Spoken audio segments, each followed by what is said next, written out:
জাতীয় সঙ্গীত হিসেবে আমার প্রিয় শিল্পী নার্গিসের আর যাব না বেগুনতুলিতে গানটাকে দেখতে চাই।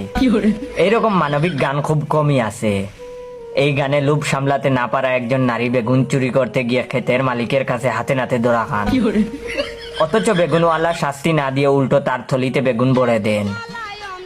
সন্ধ্যাবেলায় বেগুন খেতে করতে গেলাম চুরি, বেগুনওয়ালা অমনি আমার হাতটা নিল দড়ি, দইরা নিয়া বইরা দিল বেগুন আমার থলিতে, আর যাব না বেগুন তুলিতে। মানে এই আচরণের চুট্টা নারী লজ্জা পান, তার সত্যিকারের রিডেমশন হয়। তিনি লজ্জায় বলে ওঠেন আর যাব না বেগুন তুলিতে।